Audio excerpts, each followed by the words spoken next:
Hi guys. For assignment 4 for psychology for sports performance, you'll find the brief here and the assignment workbook here.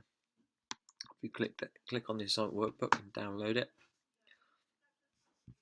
it's obviously on a Mac, so it will happen slightly differently on your computer.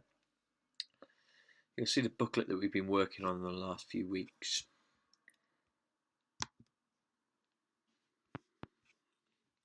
Effectively, the first part of the booklet is what we've done in class, which is the assessments.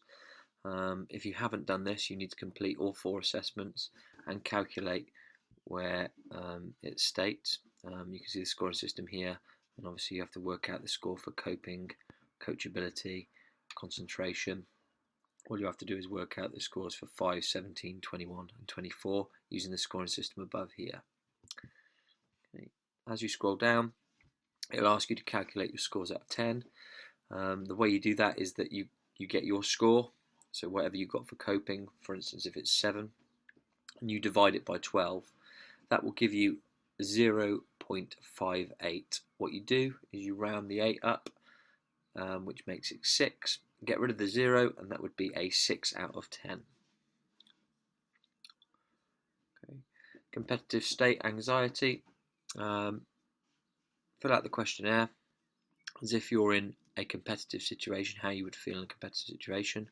Calculate the scores using the scoring system below, and then on here again it's your score divided by 36 this time, because 36 is the maximum points available.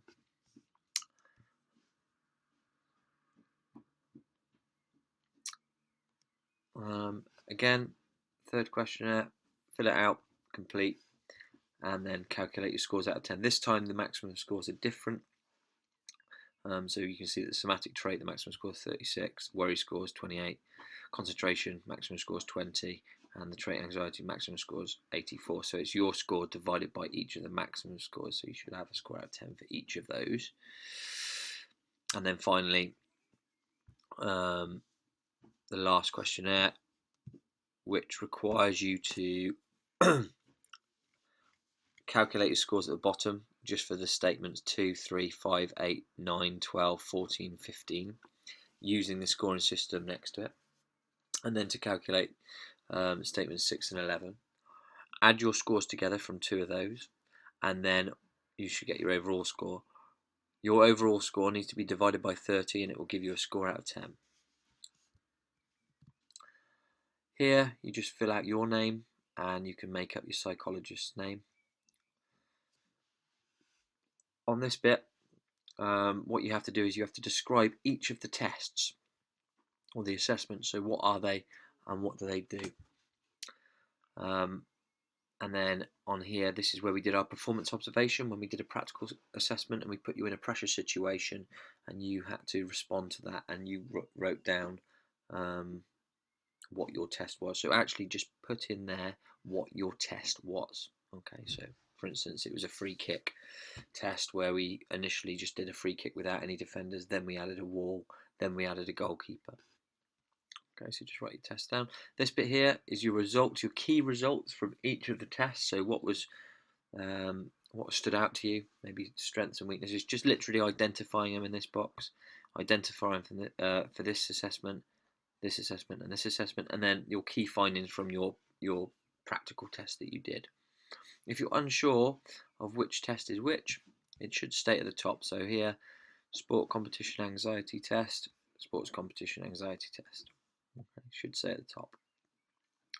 Then you have to go on and talk about your psychological strengths and weaknesses. So how and why your psychological attributes impact you as a sports performer. So the strengths that you think that you've identified from the questionnaires above, why are they strengths and how do they have an impact on your sports performance? Give specific sports examples. Okay, do exactly the same but with your areas of development. So why are they strengths, or why are they areas of improvement, sorry, and how do they have an impact on sports performance? Finally, you need to identify 3 psychological skills that you can use to work on your areas of development. For example, imagery. If your anxiety levels are high, you might want to use something like PMR. And if your motivation is low, you might want to use goal setting. on this performance profile, all you have to do is around the outside write each of your scores out of 10. What I mean by that is each of these ones, okay, so competitive trait anxiety, if we go above, we can see somatic trait anxiety, worry score, concentration trait anxiety, cognitive state anxiety, and we keep going. All these ones at the bottom, your scores out of 10, they need to go round the outside of the performance wheel, okay, and then shade up to where you've scored. Make sure that if you've got anxiety, the higher the score, you need to make a note of it or a key on here somewhere, that the higher the score, the worse the score is. Just to make a note that, I mean, maybe you want to put a little asterisk or a star next to those scores. Okay, this bit, all you do is you say, you describe what psychological assessments are and what they do. Very simple. P7, where it gets a little bit more complex, well, not complex, but we haven't covered this yet in lesson. So P7, you need to identify your aims and objectives. This is a 6-week psychological training plan for your client, and your client is you.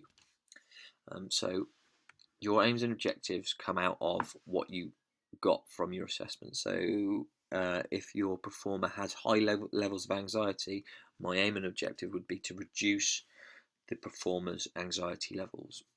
I'd set 2 specific SMART targets in relation to that, and then I would write a specific psychological training plan. Now this is a little bit brief, okay, so it might be the first time that it's introduction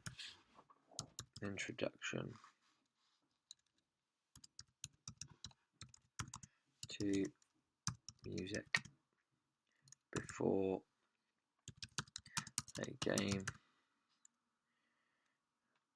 use, and then I might put use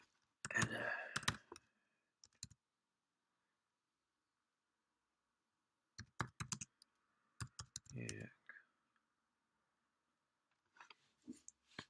to increase arousal.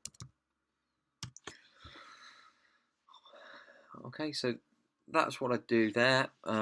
Now, there shouldn't be the same thing in any one box. It should be progressive. Next week, you might decide to create a playlist. Maybe you get the athletes to work with the music a little bit longer. Maybe you get them to use it just before a game. Maybe you get them to use it on the coach before, in the lead up to the match. It's entirely up to you. On the days where you're not using psychological skills, for example, this might be just general training. This might be a match. Now, on the match, you might decide that after the match, use PMR for 20 to relax after the game and reduce anxiety levels. Okay, so it should follow suit and you should go through it. As I say, it's progressive. You're using 3 skills throughout, 3 psychological skills throughout, but it should be progressive so that actually they're developing as the weeks go by. When you get to the merit, you have to explain your 6-week psychological skills program. First thing you're going to do is, why have you included certain psychological skills or activities within your 6-week psychological program? Why are they relevant to the sport? Or what's the link for that in the sport? So, for example, if you look at golf, there's a lot of time in golf, and because there's a lot of time between each shot, there's an element of anxiety to set in your performance. So it might be that you use imagery because you've got time to use imagery in that performance. You've got time to play the shot through your head before you actually take the shot.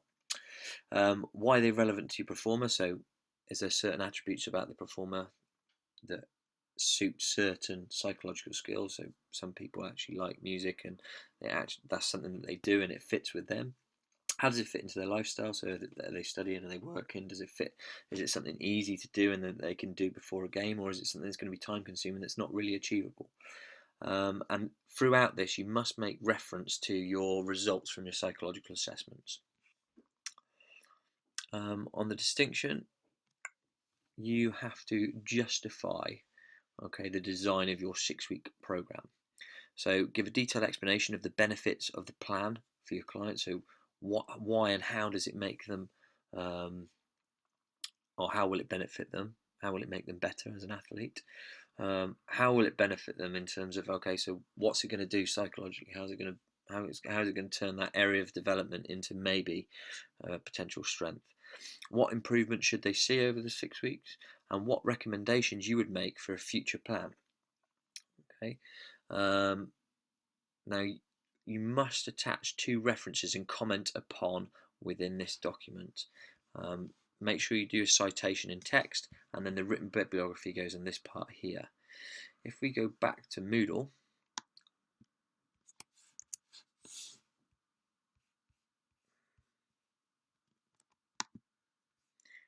you can see that on Moodle I've posted some articles. Use those articles for your references because they're relevant and they're useful.